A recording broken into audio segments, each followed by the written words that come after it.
जब से इनेलो पार्टी दो फाड़ हुई है तब से दोनों परिवारों के बीच आरोप प्रत्यारोप का दौर चालू है। इनेलो की कार्यकारिणी में अभय चौटाला ने अजय चौटाला पर भ्रष्टाचार जैसे कई संगीन आरोप लगाए। अजय चौटाला पर लगे भ्रष्टाचार के आरोपों पर पूछे सवाल पर जेजेपी लीडर दिग्विजय चौटाला ने एक बड़ा बयान दिया है और कहा है कि जो लोग आरोप लगा रहे हैं वो बेचारे मानसिक तौर पर हारे हुए लोग हैं। जब सब कुछ जाता हुआ दिखता है तो एक कहावत है कि हम तो डूबे ही सनम, क्यों न तुम्हें भी ले डूबे। और क्या कुछ कहा उन्होंने, चलिए आपको सुनाते हैं। जो लोग आरोप लगा रहे हैं वो बेचारे मानसिक तौर पर हारे हुए लोग। जब सब कुछ जाता हुआ दिखता है तो एक कहावत है कि हम तो डूबे ही सनम, क्यों ना तुम्हें भी ले डूबे।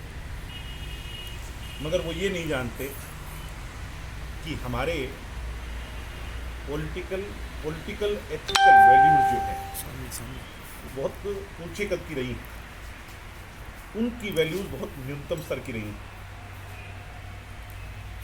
हमने 40 साल, मेरे पिता ने, चाहे मेरे दादा ने, मेरे परदादा, जिस राजनीतिक विरासत को मेरे पिता ने संभाला और आज हमें उस पार्टी में काम करने का, उनकी विचारधारा को आगे उस विचारधारा पर चलकर काम करने का अवसर मिला।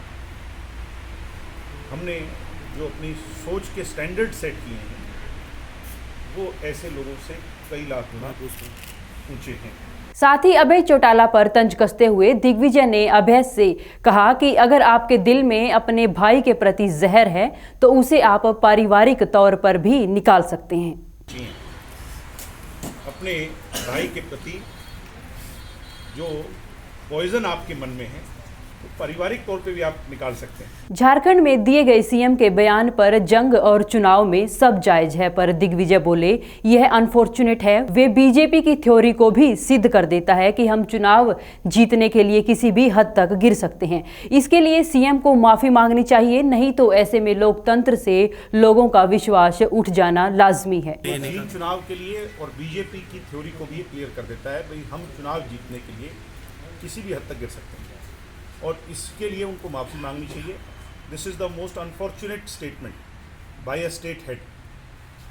और जो इतनी रिस्पॉन्सिबल कॉन्स्टिट्यूशनल पोस्ट पे हो वही अगर ऐसी बात करेगा तो लोगों का विश्वास डेमोक्रेसी से, प्रजातंत्र से, भारतीय जनता पार्टी से और चीफ मिनिस्टर की कुर्सी से उठ जाए। जेजेपी और आम आदमी पार्टी के गठबंधन पर पूछे सवाल पर दिग्विजय बोले जो मैटर करता है चर्चा भी उसी की ही होती है। एक्चुअली जो मैटर करता है उसी के बारे में चर्चा होती है। आज इतनी चर्चा हो रही है, आज जेजेपी हो रही है, कोई ना कोई तो कारण है ना।